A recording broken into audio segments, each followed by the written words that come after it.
Hey guys, it's coreross and welcome to 6 News. So today we're going to do a quick review of Year 3 of Rainbow Six Siege. So of course, this is my opinion on all this. I want you guys to let me know what you think in the comments below about each season that we got. So let's start with Operation Chimera. So this was by far the most unusual operation we've ever got. The only other one that would probably be more unusual was Operation Health. And it's because it brought us a cooperative story mode that was good. Like, it wasn't particularly very Rainbow Six, but it was. I was surprised when I first booted it up and played it. I was just surprised by how good it was. Like, the only other thing in Rainbow Six Siege to compare to was Terrorist Hunt, and Terrorist Hunt sucks. Like, it's really extraordinarily simple, and suddenly we had this multiplayer mode that was like, wow, this is actually good.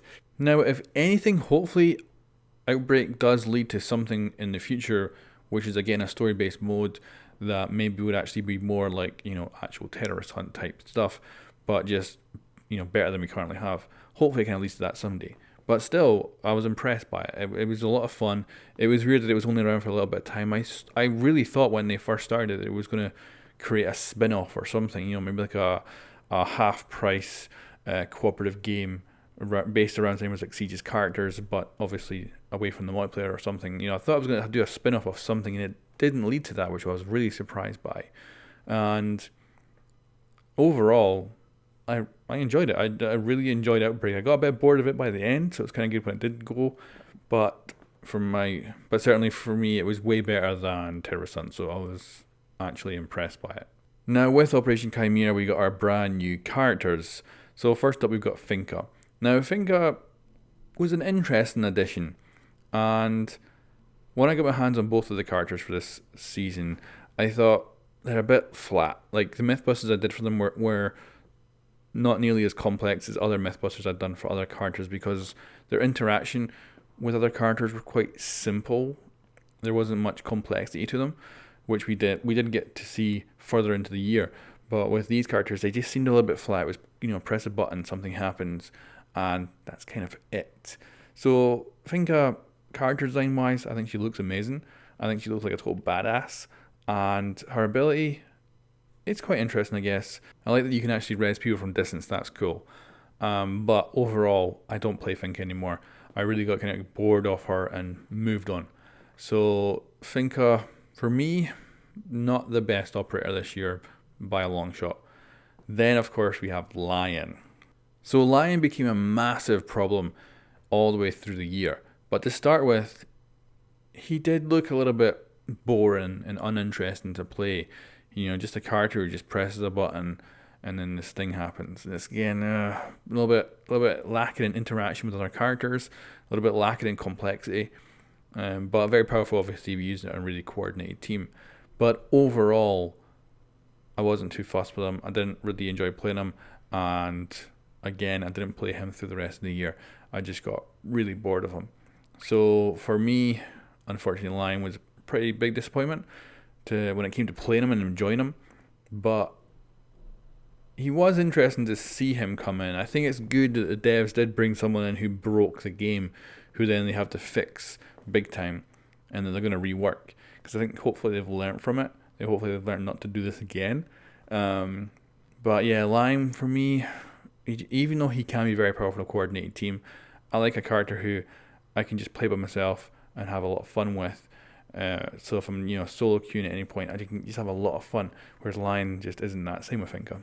So overall, Operation Chimera was interesting. We got a cooperative mode that we'd never seen anything like it before in Rainbow Six Siege, so that was awesome. We got paid for packs for cosmetics, which I'm a bit iffy about, but the devs seemed to pull it off without getting too much, knockback on it, and they still ended up creating it. And of course, we got more paid packs in the future. And the two operators, although interesting, were probably a step in the wrong direction. And overall, I found them very boring to use.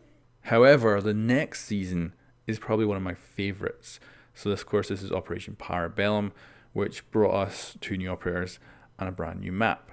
Now, the map itself, I really like it. It's a little bit complex to learn, but I like the verticality. I like the layout. it feels like quite an interesting map to attack and quite an interesting map to defend. Overall, it's probably not one of my highlights of the year when it comes to maps, but I did really enjoy it, and it felt a bit more balanced than some of the other maps have been for DLCs, so it's quite cool. But the operators were the real standouts. So let's start with Alibi. Alibi was awesome. I loved her gun, I loved her ability, and I loved her secondaries. I loved the shotgun pistol. Freaking love that gun. Just for going around making kill holes and stuff. Really enjoy that gun a lot. It's just so much fun for some reason, for me anyway. I love it. But the actual character herself was quite interesting. Her gadget was kind of cool. I still see people even today shooting the holograms and getting tricked by it. It's a really handy gadget. Now, it's not up there with my top gadgets, but it still works, and it's great to see it in action. And I love her SMG. I think she is a really, really good character to play. Now, I don't actually play her that often at all, and I'm not sure why. I guess the holograms for me just aren't interesting enough to get me involved in them. So I'm not sure if that's why, but I love just throwing out a bunch of her holograms and then roaming. That's kind of how I play her. And yeah, I think she's a really good character. I was really impressed with her character design and her gadget, and overall really impressed with her. Now, the second new character was Maestro. Now, this guy is interesting. I do like his gadget. I like his weapons, but I can't play him. Like I just not that I can't play well with him. It's just I can't be bothered to play him. He's like Echo. You have to find like a hiding place, get on your cams, and then just stay on the cams most of the game. Of course, he doesn't have to because he's got a really good weapon with an ACOG, so he can go very offensive. But when I play a character, I like to play mostly around their gadget. So the fact that I just sit on these turrets watching for a while is very boring. So I don't play him much, but I think he's a great character. I've seen a lot of people use him really well, and I think he's a great addition to Rainbow Six Siege, and he looks like a cheeky fucking bastard. But yeah, I think another great addition to the game, and he fits in perfectly. Now, I'm not going to go over all the elites in the game that were added this year, but I'm going to tell you my highlights. So first up was Thatcher. When they added this in, I was like, oh my god, finally a really cool, tactical looking elite. Absolutely think he's just the best elite I'd ever seen when I've seen this announced. Could not believe it. So happy. And yeah, I think he looks insanely good. So I was so happy when he came along. Now, of course, people don't like this elite as well. But this, of course, is all about my opinion. So yeah, I just thought, wow, could not believe how good that looked. And I was looking forward to seeing what other elites came in the future. So now we've got Grim Sky. So of course, this was a season that brought us a British and American operator. And I was quite interested to see what they were going to do with Hereford. Because Hereford is, the original Hereford is still one of my top maps. Absolutely love playing out. I think it's a great starter map for anybody because it's got such a simple layout. One corridor down the middle, rooms off to the side. It was just such an easy map to learn. And if I was a brand new player, I think it's the perfect map to come into, and I still love playing it. But of course, it got replaced with the new Hereford, which, looking back and playing it even now today, I just don't like it. It's too big, and it just isn't Hereford anymore. That's my main issue with it. It just kind of loses what it had. And going in, I thought we were going to keep the old Hereford. I thought, why delete the old Hereford, right? Keep the old one and bring in the new one. Bring us both of them. We get 2 maps. That's great. But no, what we actually got was the new Hereford replacing the old Hereford, which sucked. So I'm really disappointed about that. I wanted Hereford to remain, and it didn't. So, although I do definitely feel like we haven't lost too much because we still have this brand new map to play, I feel like we have lost a key part of Rainbow Six Siege's history, and I want the old Hereford back. I'd love to see that back next year. So yeah, I don't know if I really like it or dislike it because I've lost something that was dear to my heart, the original map, but of course I've got this one, so I can't tell if I'm just being a bit touchy on the fact that we've lost the old Hereford map or if this map just isn't that great. I don't know. Then, of course, it brought us two brand new operators. So first up was Maverick with his hard breaching capabilities, and it was amazing to see another hard breacher get added into the game. They really did need it, and I'm so happy we have it. I think we'll probably get another one next year as well. And was so happy that Maverick was brought in. Now, I still think he should make like more noise and stuff, but he has fit into the game really well, and it feels like a lot of fun playing him. Now, when it comes to Clash, I'm so happy that I Clash in. Again, I think it's like Lion and Finka. They've got to try something different. So bringing in a shield on defense, I think, was a great idea, and it kind of worked out. She has been a bit nerfed to Oblivion, but she still has a place. You know, she's definitely not a solo character you can go play, but in a team, she can be useful. And the main thing is, I just absolutely love using her. Like that gadget slowing people down, you know, doing that kind of crowd control. I have a great feeling of playing her. I don't play her much, but when I do, I absolutely enjoy it, especially in casual. I think it's just so much fun playing her and having a little bit of fun. And when you actually come up against her in like ranked games, it's intense. Like the battles feel much more intense when you know you're up against Clash and you have to figure out how to get around behind her or flank her. There's something that is brought out when you're up against her, which doesn't happen with any other defender, and I freaking love that. So both of them, I would say, pretty good additions to the game. And then we also got the Frost Elite. So my god, another elite that I thought was just the most insane. Now, the actual card tomorrow looks incredible, but the traps are the highlight. Like they might be easier to see, but holy crap, they look amazing. They look so sinister. So happy that they got Frost as elite and just really took the elite level up even further than I thought they could do with Thatcher. So super impressed. Absolutely loved this elite. Really happy with it. So of course that leads us on to the final season of the year, which was Operation Wind Bastion. Now, the map for this, I don't really like, but it's not like it's a bad map per se. It's just when I'm on attack, it feels like I have very limited options. Like there's so many places to go into the map, but they all feel terrible. Like especially the top entrances. If you're going in from above, which was, you know, the big selling point of this map, it feels like all those entrance points are better for the defenders than they are for the attackers. So it doesn't feel good to get in those ways. And then the other ways in just also feels kind of limited. On defense though, I do like it. Like it's a good Roman map. Like I love sneaking around. It reminds me of Border, and I enjoy that. But when you're as the attacker, it just feels like it's a very limited map. There's not much verticality, which is funny because it's obviously got a lot of access from above.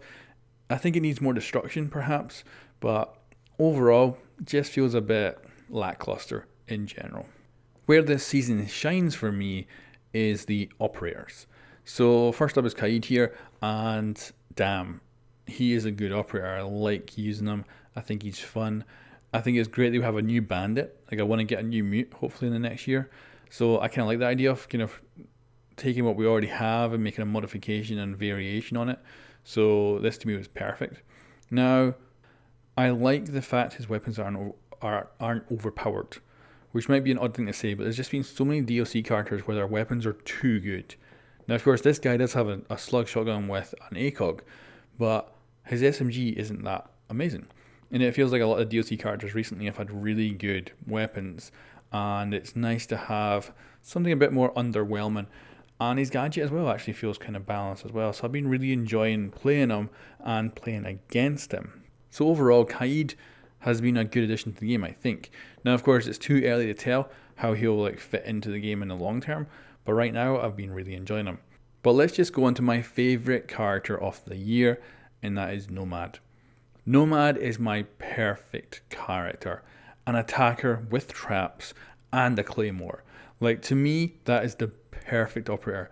So much fun playing her, and she has become my main. I don't really main any characters. It's not been a thing. The closest I ever came to maining a character was playing Hibana when she had a claymore. Used to love her utility and have the claymore because I love getting kills with claymores. And that was the closest I ever came to having a main character that I play. And Nomad for me has just become my favourite character. I love her weapons. Like I love her AK with the 40 rounds. It's not the most damaging of weapons. It's not the most powerful. But for some reason I really enjoy using it. I seem to do well with it. So For me, she has become my favorite character so far, and that's only with her being out for like a month. So that's impressive, and really happy that I've got this character that I really enjoy playing. So for me, she's my highlight of this year. Now, going on from this season onward, we then got the Christmas present, which was great. Of course, it was bugged if you didn't, but it'll be fixed in the new year, hopefully. Now, what I did like about that, it was giving away a character, a DLC character, which could be up to 25k renowned. And of course, if you had all the DLC characters, you get 25k renowned when it's fixed anyway. So that was amazing. I think that's brilliant. Like, I wanted to see something like that a long time ago, so I'm happy they added that in. I was really impressed with that. So overall, this year has been good. There's been ups and downs for sure. There's been, just as usual, as with every season of Rainbow Six Siege, massive amounts of bugs. But yeah, even with like Operation Health back in the day, it didn't really fix that many bugs. We still had just as many. So I'm glad to see that the game is still getting better and better. It is still buggy as hell, but for some reason it still keeps growing. So they must be doing something right. Yeah, so overall my kind of review of this year is damn good. Like, I've been really impressed with where things have gone. I'm glad the devs have tried experimenting with different things to see what works, what doesn't, and I'm looking forward to now the next year and seeing what they do next. Anyway guys, let me know what you think in the comments below, your favourite character of the year, and what you think has been the best and worst parts of this year. Thanks very much for watching guys, and I'll catch you next time.